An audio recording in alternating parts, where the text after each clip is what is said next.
Shiv Sena UBT पक्षाचे नेते आणि खासदार संजय राऊत TV9 मराठीशी थेट जोडले गेलेले आहेत। आपण थेट त्यांच्याशी बातचीत करणार आहोत।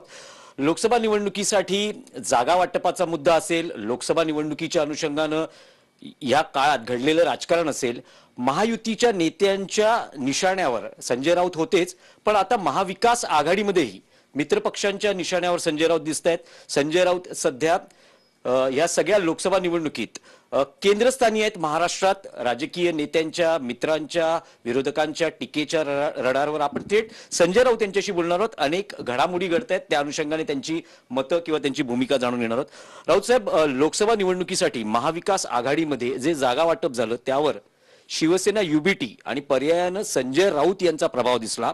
48 पैकी 21 मतदारसंघ शिवसेनेनं आपल्याकडे घेत आपला प्रभाव कायम ठेवला। पूर्ण वाटाघाटींमध्ये तुम्ही होतात।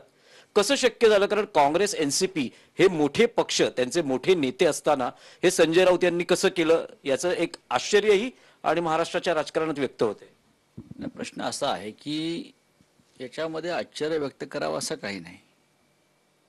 शिवसेना हा महाराष्ट्रातला एक प्रमुख महत्त्वाचा प्रादेशिक पक्ष आहे या देशातला, आणि प्रादेशिक पक्षांचं राजकारण हे या देशात राहणार। नरेंद्र मोदींनी किती प्रादेशिक पक्ष खतम करण्याचा प्रयत्न केला किंवा राष्ट्रीय पक्षांना प्रादेशिक पक्षांची किती अडचण झाली, तरी कोणत्याही राष्ट्रीय पक्षाला प्रादेशिक पक्षाचं बोट धरून दिल्लीमध्ये आता जावं लागेल यापुढे।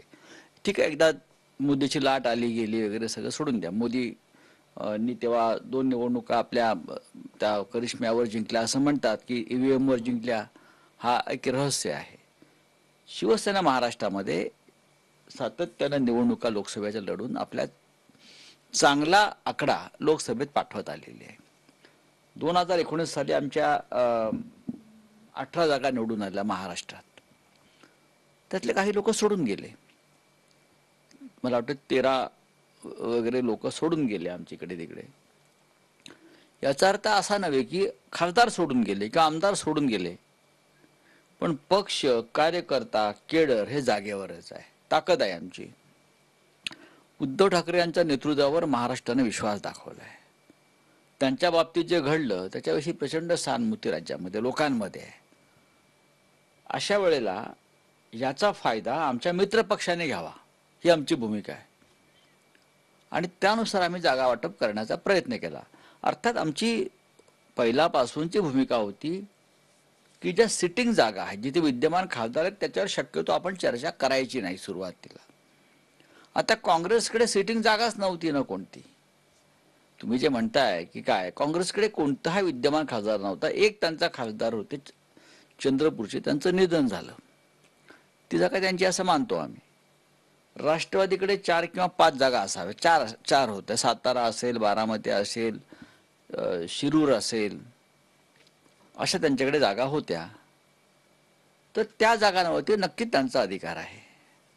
18 जागांवरती आमचा अधिकार आहे। नाही राऊत साहेब, मी तुम्हाला हा प्रश्न यासाठी विचारला कारण मुख्यमंत्री एकनाथ शिंदे, उपमुख्यमंत्री अजित पवार यांची भाजपशी जागा वाटपांची वाटाघाटी करताना दमछाक होताना दिसते। अजूनही महायुतीचं जागा वाटप जाहीर झालेलं नाही। साधारण 8 ते 9 जागा घोषणा करणं अजून बाकी आहे।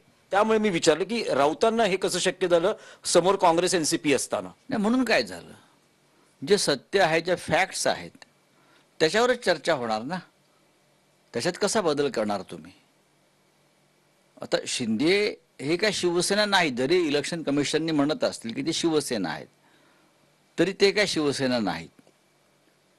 तसं असतं ते त्यांना सर्व जागा त्यांच्या ज्या आहेत 13, शिवसेनेने 18 जागा लढवल्या होत्या हो, 22 जागा लढवल्या होत्या, 22-23 त्या त्यांना मिळाल्या का भाजपकडून? आमची युती मागच्या लोकसभेला भारतीय जनता पक्षाबरोबर होती आणि आम्ही 23 जागा लढवल्या होत्या। जर ही शिंदेची शिवसेना खरी असती तर त्यांना 23 जागा सहज मिळाल्या असत्या, पण तो डुप्लिकेट माल आहे, त्याच्यामुळे भाजपने त्यांना धूप घातली नाही। आम्ही खरी शिवसेना आहोत हे सगळ्यांनी मान्य केलं आहे। उद्धव ठाकरे यांच्या नेतृत्वाखालची शिवसेना ही खरी शिवसेना आहे। त्याच्यामुळे आम्ही आमचा जी ताकद आहे ज्या ज्या भागात, त्या भागातल्या जागा आम्ही अर्थात चर्चेतून घेतलेल्या आहेत। या काय अशा जोर जबरदस्तीने हिसकावून नाही घेतल्या। नाही, पण राऊत साहेब